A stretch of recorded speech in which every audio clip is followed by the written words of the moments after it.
welcome back to Daydreams of Quilts on YouTube. Today's video is going to be a bit of a tips video, some speed tips for quilting, for speeding things up when you're quilting, as well as selling your quilts on Etsy. I've been selling quilts on Etsy for about 10 years, and I have some advice for you about selling quilts on Etsy. So let's get started. My first tip for you is a speed tip. You know when the pattern tells you to draw a line on the back side of your square so that you can sew down the center of the square? Well, what I do on my sewing machine is I just draw with a blue pen, a Sharpie, a blue line that lines right up with the needle, and I can check that with my ruler here, but I could see the faint outline of the line I drew before. So it wears off, so I had to put a new one on today. So you just line up the corner of your square with this blue line, and it'll be lined up with your needle, and that way you can sew across your square with like just like this. You can sew across the middle of your square when you're sewing on corner square triangles. And then if you're doing half square triangles, you're going to want to sew a 1/4 inch on either side of that center line. So I use a red pen and I mark the 1/4 inch mark with red pen with a, my red Sharpie. Oh, there we go. The ink wasn't flowing there for a second.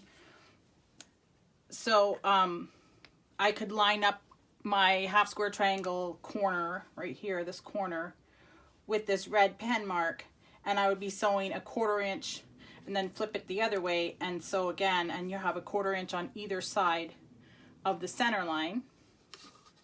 Let me just check that that is accurate. Yes, it is. So instead of spending a bunch of time drawing lines on your squares, you can just put these 2 pen lines on your sewing machine and line up onto those, and that saves a bit of time.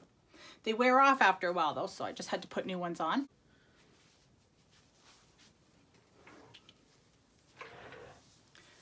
So if you're wanting to sell quilts on Etsy, I would say you need to sew quilts that are pretty quick and easy to make. I don't sell heirloom quilts on Etsy because the average person just doesn't understand the amount of work and time that goes into making a quilt like that. So I sew quilts that I can get done quickly and that I don't have to charge a whole bunch of money for time, because people just don't understand the value of a quilt.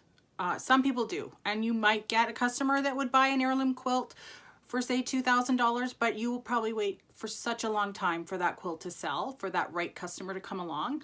So if you want to do that, that's fine. Personally, I don't want to put that much work into something that's going to then leave my house. So I have found over the years that it's just best for me to sew quick quilts that are not really complicated. And especially for baby quilts, about the most people want to pay is $150 Canadian, maybe $180. Baby quilts, they sell the quickest. And then the next size up would be a throw, and they usually sell around $300 to $350. But I'll put a link in the description below to my blog post that's quite popular about pricing quilts.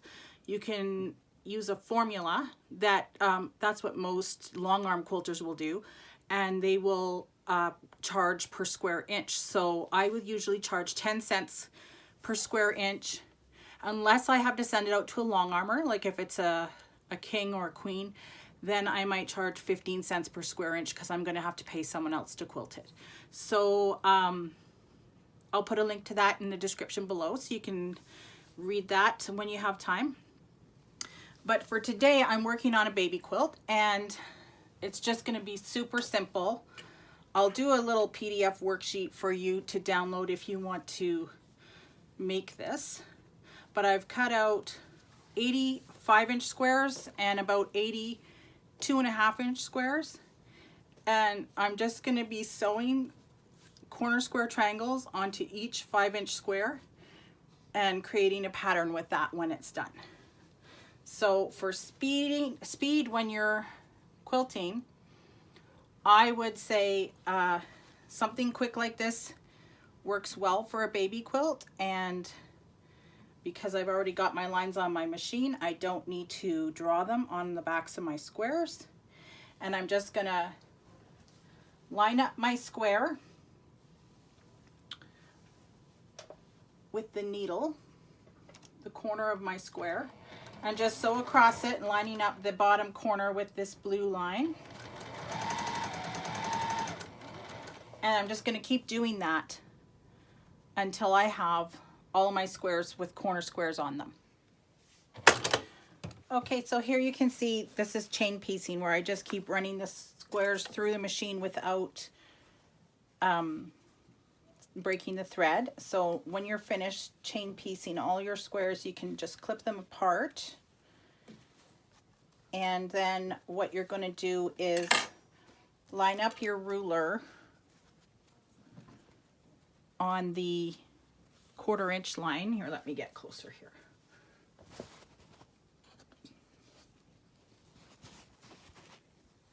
Okay, so you're just going to line up your ruler with the 1/4 inch line on that seam line, like that. And then you're just going to trim. So you're a 1/4 inch from the seam, you're going to trim, and then you're just going to flip this out.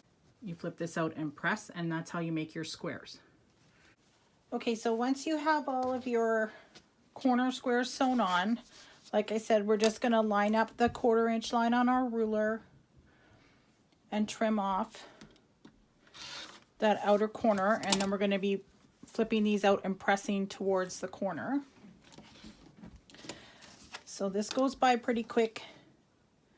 We need to make 80 of these so that we can do 8 rows of 10. 8 vertical rows of 10 on this quilt. So I'll get these all finished and pressed out, and then I'll show you how we're going to lay this out. And then for finishing this, I don't sit there and hand bind quilts for my shop for like 5 hours. I just machine bind them, and it takes me less than an hour. And I have a machine binding tutorial on my channel. It's in the playlist for how to make a quilt from start to finish. So I will link to that at the end of the video, and I'll see if I can get a link for it down in the description as well. But machine binding saves a lot of time when you're making quilts to sell. So I would recommend that. Okay, so for laying these out, we're just going to put them together like this in rows so that these corner squares form a flying geese shape. So, and also if you're using directional fabric, just be mindful of that when you're cutting your corners and sewing your corners so that everything is running the direction that you want it to be running. So yeah, we just lay them out like that in 8 vertical rows of 10 squares, and that'll make a nice sized baby quilt. So I'll get started on that. Okay, so here is the first row.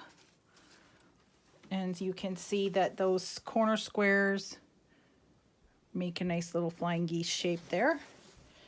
So I'm just going to keep going until I have all my rows going across.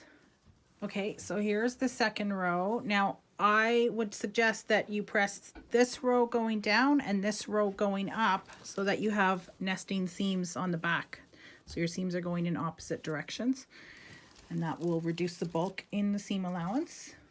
So there we go. Starting to look pretty good. Okay, so here's the finished quilt top.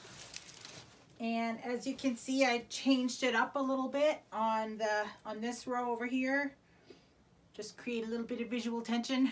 And if you don't, you need 8 fat quarters. And if you don't have 8 fat quarters, you can do what I did here and just add in some other pieces on one of the rows. And on this row, I had used part of my fat quarter, so I just put these seafoam ones at the top and bottom. You could change up how the arrows are pointing on a couple of rows and make them point the other way if you want. So it's your quilt. But yeah, I got this baby quilt finished in 2 hours maybe, this quilt top, and now I need to quilt it and bind it. But